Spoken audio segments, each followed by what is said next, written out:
Hello बच्चों, let us read the question. The question says consider the following statements. First, CO2 is assimilated into sugars. Second, RUBP is regenerated. Third, ATP and NADPH are formed.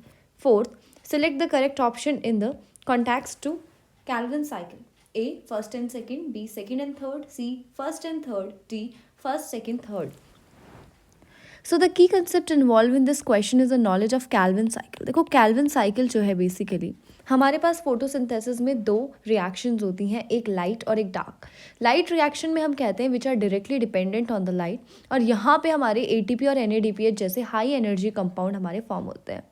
जबकि dark reaction is a misnomer term, और वहाँ पे हम कहते हैं कि that is indirectly depends on the light, that mean it is dependent on the product of light. और यहाँ पे हम क्या करते हैं, हम एटीपी और एनएडीपीएच का यूज़ करते हैं. ATP and NADPH are consumed, और यहाँ से हम बनाते हैं शुगर. कैल्विन साइकिल की बात की जाए तो कैल्विन साइकिल जो है यूनिवर्सल साइकिल है, जो सारे के सारे ठीक है फोटोसिंथेटिक ऑर्गेनिजम्स में होती है, ठीक है, मतलब प्लांट्स में होती है, और ये रास्ता है जहाँ से हमें शुगर बनता हुआ मिलता है. प्राइमरी एक्सेप्टर जो होता है that is RUBP, that is ribulose 1,5 bisphosphate, जैसे कि हम डायग्राम में देख सकते हैं. और 3 आपके स्टेप्स होते हैं. सबसे पहला होता है carboxylation which is a very crucial step. यहाँ पे RUBP क्या करता है, एटमॉस्फेयर से कार्बन डाइऑक्साइड एक्सेप्ट करता है और हमारा पहला स्टेबल प्रोडक्ट बनाता है, दैट इज़ 3-फॉस्फोग्लिसरेट. अब देखो यहाँ पे ये 3-फॉस्फोग्लिसरेट के हमें 2 मॉलिक्यूल मिलते हैं, ठीक है.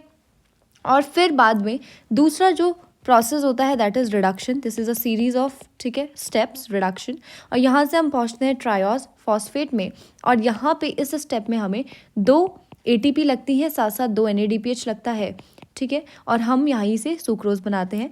फर्दर साइकिल में जो RUBP है, क्योंकि एक साइकिल है तो हमें फर्स्ट जो हमारा बेसिकली कंपाउंड था उसको रीजनरेट करना है, तो इसीलिए नाम पड़ा प्रोसेस का रीजनरेशन, राइट. और रीजनरेशन में यूज़ होती है एक ATP, और फर्दर हमें मिल जाता है RUBP वापस. तो पहला ऑप्शन है CO2 is assimilated into sugar. बिल्कुल सही बात है. CO2 जो है कार्बोक्सिलेशन प्रोसेस से हम CO2 को फिक्स कर रहे हैं, और वहीं से हम शुगर जो है अपनी वो ऑब्टेन कर रहे हैं. RUBP इज रीजनरेटेड, बिल्कुल सही बात है. रीजनरेशन इज अ प्रोसेस जहाँ पे हम एक ATP का यूज़ करके RUBP को क्या करते हैं, रीजनरेट करते हैं. RUBP is a 5 carbon compound and phosphoglycerate is a 3 carbon compound, right. ATP and NADPH are formed, नहीं, ATP and NADPH are consumed, use हो रहे हैं, फॉर्म नहीं हो रहे हैं. तो first and second option are correct. So the final answer will be 1 and 2. That is option A. I hope you understood it well. All the best. Thank you.